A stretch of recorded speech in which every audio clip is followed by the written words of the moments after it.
Michael Bociurkiw is a global affairs analyst and former spokesman for the Organization for Security and Cooperation in Europe's mission to Ukraine, and joins us from Vancouver Island in Canada. Thank you very much for coming on the program.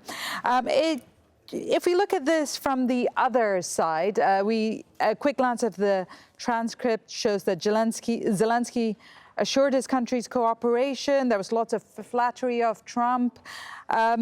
Can you explain his position in this conversation?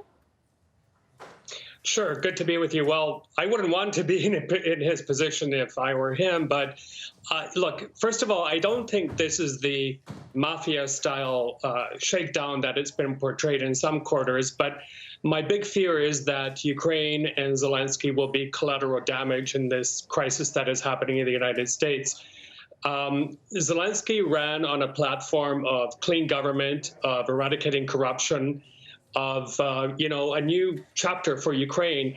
But unfortunately, in all of you hear in the American press and from Republican circles is that Ukraine is a very, very corrupt place because of what happened in the past. So the other thing I should say is that Zelensky, like many world leaders, to be honest, flattered Trump today. He complimented him.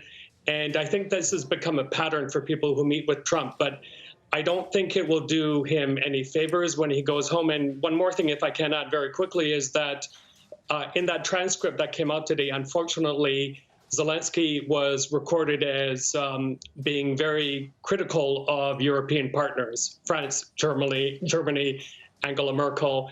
And this will not do him any favors when he goes back to Ukraine and back to Europe. Indeed, I want to get to that in a little bit. But one of the major concerns for surrounding or pushing forward this impeachment is the idea of quid pro quo. But did Trump actually underline the fact that the U.S. would not help Zelensky with regards to military aid or any other economic aid? It's a very good question.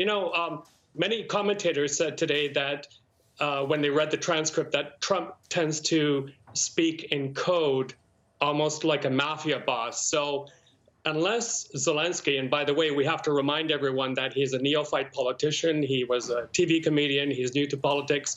Unless he really tuned into what Trump was saying, and I don't think he did, that, he would be subject of Trump's kind of pressure and extortion and manipulation. So it's very difficult to read what happened, but I like to give Zelensky the benefit of the doubt. I think he's actually smarter than a lot of people give him credit for. So, but he's in a very untenable position right now, given this big crisis. Right. So as this impeachment process starts to take place, he would probably want to distance himself from this.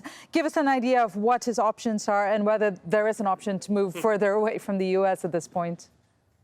Right. Well, his options, as I wrote in my op-ed a few hours ago, my advice to him or to the administration was to punch back hard, to say that Ukraine will not be subjugated to this type of manipulation, to this type of extortion, that if need be, Ukraine can back away from American aid. It does have good friends in Europe, after all, and it will not be manipulated. And, the other thing we have to remember is that, if we look back at the past year or so, Trump has been maintaining a buddy-buddy relationship with Vladimir Putin, the president of Russia, and that he doesn't appear that prepared to back Ukraine in promulgating peace in terms of pushing back Russia from eastern Ukraine. So I think, again, so that what I'm saying is that Ukraine needs to be closer to Europe and with friends that it can actually rely on and trust.